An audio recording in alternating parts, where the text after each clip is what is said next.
নমস্কাৰ ছাৰ বাইদেউসকল, ৰাজ্যৰ চৰকাৰী কৰ্মচাৰীসকলৰ দৰমহা বৃদ্ধি সন্দৰ্ভত আজি অসম চৰকাৰৰ বিত্ত বিভাগে দিছে এটি বৃহৎ সুখবৰ।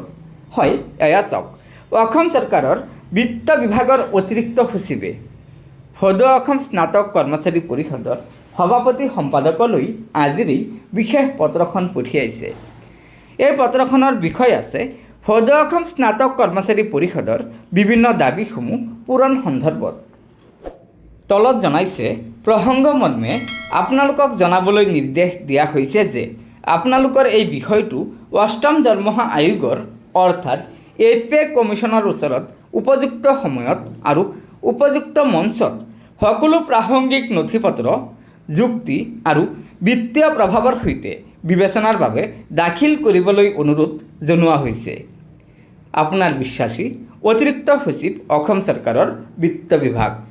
হয় ছাৰ বাইদেউসকল, সদৌ অসম স্নাতক কৰ্মচাৰী পৰিষদৰ যিসমূহ দাবী আছে, এই দাবীসমূহ অষ্টম দৰমহা আয়োগৰ ওচৰত দাখিল কৰিবলৈ অৰ্থাৎ নথিপত্ৰ, যুক্তি আৰু বিত্তীয় প্ৰভাৱৰ সৈতে বিবেচনাৰ বাবে দাখিল কৰিবলৈ অসম চৰকাৰৰ বিত্ত বিভাগৰ অতিৰিক্ত সচিবে আহ্বান জনাইছে।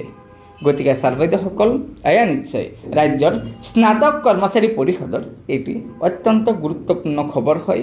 সেয়েহে লগৰ বন্ধুবৰ্গক এই ভিডিঅ'টো শ্বেয়াৰ কৰি আজিৰ এই গুৰুত্বপূৰ্ণ খবৰটো জনাই দিব আৰু নতুনকৈ অহা ছাৰ বাইদেউসকলে অনুগ্ৰহ কৰি আমাৰ এই চেনেলটো ছাবস্ক্ৰাইব কৰি ল'ব।